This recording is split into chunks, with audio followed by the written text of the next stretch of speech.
Coucou les amis, nous revoilà pour la suite du chapitre 8. Piège du destin de Mr. Yao Kumonji Midorwan. Chapitre 8. Raison d'une résolution. Partie 2. À Agbelouvé. Ce matin, dans les environs de 10h30, Senam prit des noix de palme quand une voiture klaxonne et gare dans sa cour. Elle soulève la tête et se demande qui est celui-là qui pourrait venir garer une voiture chez elle. Quelle agréable surprise! Elle voit son enfant, Maounion, qui ouvre la portière pour sortir de la voiture et courir se jeter à son cou, criant « Nda! Nda! Nda !» tel un gamin. De belles retrouvailles mère et fils. Que d'émotion et de joie. Sanam tourne son enfant dans tous les sens pour mieux le contempler. Elle n'en revient pas. Elle danse, très euphorique, au point de négliger même que son fils était accompagné. Nda, ça va maintenant? Je suis avec mon daddy, dit Maounion à sa maman pour l'arrêter. Tu es vraiment accompagné, mon fils? Excusez-moi, monsieur. Venez s'il vous plaît, je suis tellement emportée que je vous néglige. Non, madame. Vous m'épatez plutôt avec vos pas de danse, dit Agbemanklé plutôt ému aussi à la voir danser. Ah ça, je danse pour vous seul donc. Elle reprend sa danse sous une chanson propre à elle avec des pas de bobobo. C'est une danse du sud du Togo. Agbemanklé la regarde avec admiration, danser, manifestant toute sa joie d'avoir vu son fils. Après tout cet enthousiasme, ils s'en vont s'asseoir. Maounion apporte un banc à Agbemanklé comme siège et s'assoit à son tour à son côté. Sa mère se charge de leur apporter de l'eau. Ils boivent et ils échangent leurs salutations chaleureuses à l'africaine. Miawezonlo, soyez les bienvenus pour dire.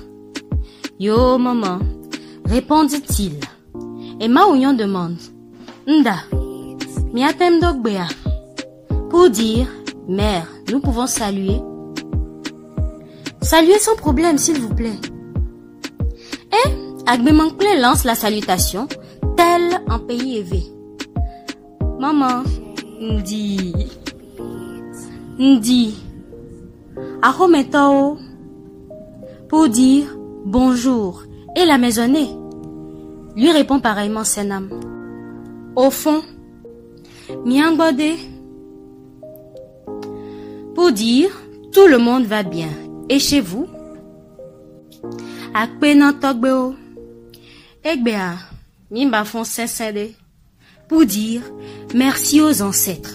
Aujourd'hui, nous nous sommes réveillés encore en pleine forme. Akpeko Miadone, pour dire remercions-le tout simplement. Toutes ces salutations et les nouvelles prises, Maounion présente sa maman à son patron et vice-versa. Daddy, je te présente ma maman que voici devant nous. Elle s'appelle Senam. Enchantée, maman Maounion. Reprend Agbemanklé. Maounion à sa maman.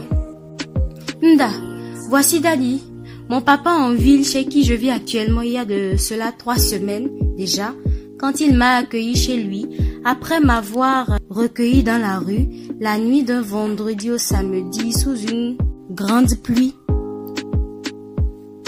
Présente Agbemanklé aussi à sa maman, Maounion. Il relate dans les moindres détails à sa maman comment tout est arrivé pour qu'il se retrouve sous les ailes de cet homme. Senam en est vivement émue.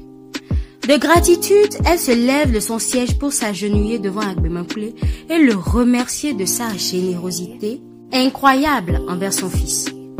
Agbemanklé se lève et l'en empêche, lui demandant de se rasseoir. « Que fais-tu, maman ?» lui demande-t-il. « Assieds-toi, s'il te plaît. Je n'ai fait que ce qui m'a semblé bon et humain. Disons plutôt merci que rien de fâcheux n'ait pu arriver à notre Maounion pendant tout ce temps dans la rue. Aucun mot de la bouche des humains ne suffira pour vous remercier, monsieur. Seul le ciel saura combler vos attentes et garder votre maisonnée en guise de nos remerciements. Envoyons tous nos remerciements à la vie et à nos ancêtres. Seuls eux connaissent nos destinées pendant que nous autres sommes dans le noir. Disons que Mao Union nous a parlé de toi, sa maman. Dans son regard et paroles découlait que de la tristesse quand il te mentionnait. Alors ma femme et moi avons décidé qu'il serait préférable qu'il revienne au village après tout ce temps de séparation angoissante afin que chacun de vous soit rassuré de l'état de l'autre et de profiter de cet amour mère-fils que vous nourrissez. Senam soupire sans le croire. À Mao Union se retourne à Gbemakple.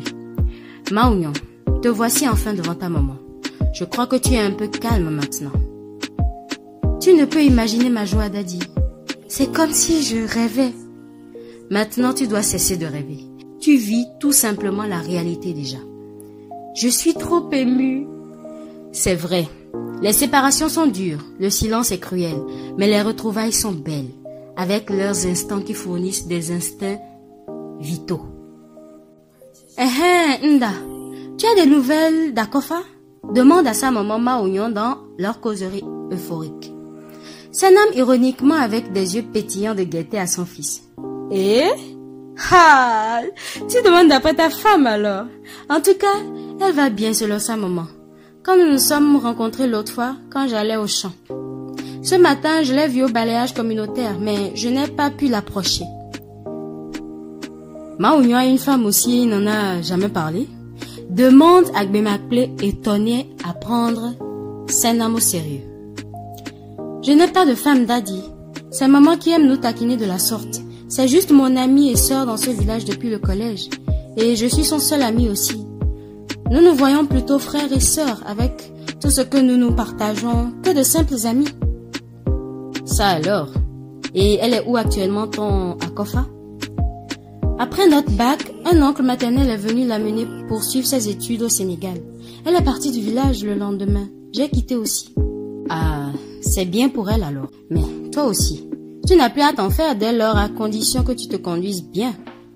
S'adressant encore à Senam, Gbemakple lui dit: Maman, je peux te rassurer que je prends Mao Union en charge et il peut rester chez moi le temps qu'il lui faut pour construire sa vie. Je le prends comme mon enfant. Dans le même temps, il travaille aussi déjà, donc a un salaire à chaque fin du mois. Je ne sais quel Dieu vous a mis sur le chemin de mon fils, mais il saura combler vos attentes à vous et à toute votre famille. Je me demande ce que Mao Union a pu vous faire de si spécial. Maman, il y a beaucoup de jeunes dans la rue que je rencontre très souvent. Toutefois, jamais aucun d'eux ne m'a touché. Quant à Mao Union, je l'ai dépassé cette nuit lorsqu'il m'arrêtait sous la pluie. Du coup, ma conscience a commencé par me parler pour que je retourne le chercher. Et quand il nous a conté son histoire sur vous, ses parents, il nous a fait savoir que son papa était quelqu'un qui avait pourtant des moyens et qui mourut dans un accident de route quelques mois après sa naissance. Puis, toute sa richesse a été bloquée par la banque qui, selon elle, ton feu mari, avait contracté une dette envers elle. J'étais touchée dans l'âme. J'ai pensé illico à mes enfants qu'ils pourraient aussi se retrouver dans la même situation que Mao Union si jamais un malheur m'arrivait et que la mort est le dessus sur moi. Voilà le pourquoi de ma résolution envers Mao Union. Je le vois, mon enfant. C'est un âme nostalgique avec une voix et un visage triste. Mon Seigneur, un homme si tendre et si ange. Il partageait sa poche avec tout. Le sort me l'a enlevé sitôt et nous a condamnés à une misère déplorable jusqu'à ce jour. Arrête de toujours te tourmenter avec Sanda. Ce n'est pas le moment de s'attrister encore, lui dit Mao Union. Courage, maman, que la terre lui soit légère. Compatit à Gbemakple aussi à son tour.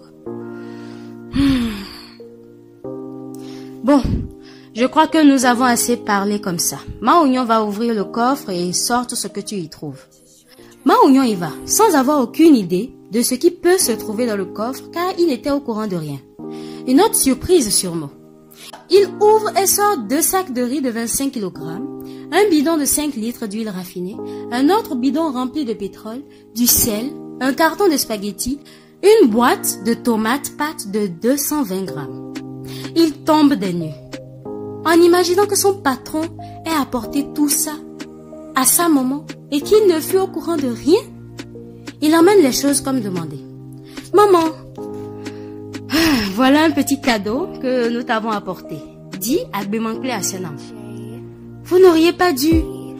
Vous en faites de trop déjà pour mon fils, que vous venez à peine de rencontrer.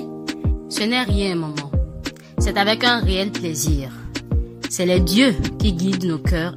À eux, nous devons tout. Ache, Jinkosi, Ladoe Tepe, Namigodo. Pour dire, le ciel vous le rendra à tout prix.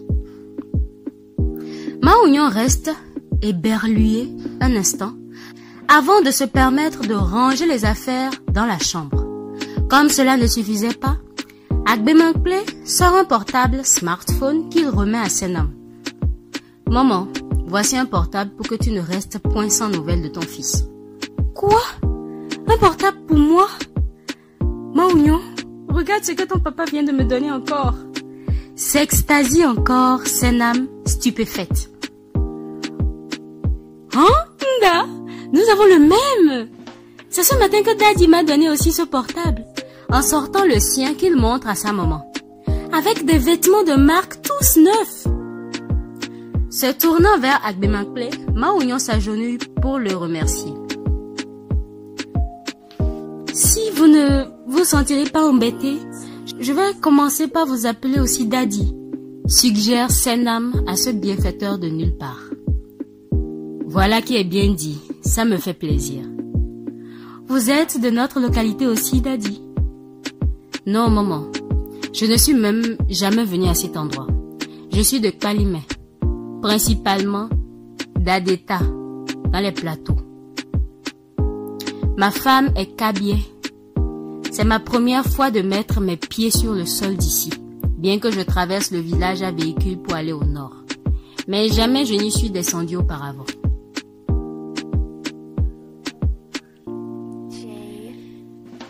Et voilà, c'est la fin pour aujourd'hui. Alors, comment avez-vous trouvé la générosité de cet homme, Agbemangle? Moi, je l'ai trouvé quand même assez généreux. Je l'ai trouvé vraiment ange, comme le dit bien Senam. C'est un ange tombé des cieux. Alors, comment est-ce que vous le décrirez? La question est lancée. Allez, on se retrouve demain pour un nouveau chapitre. Sur ce, c'était Sachaka pour le plaisir de votre écoute. À demain. Ciao, ciao.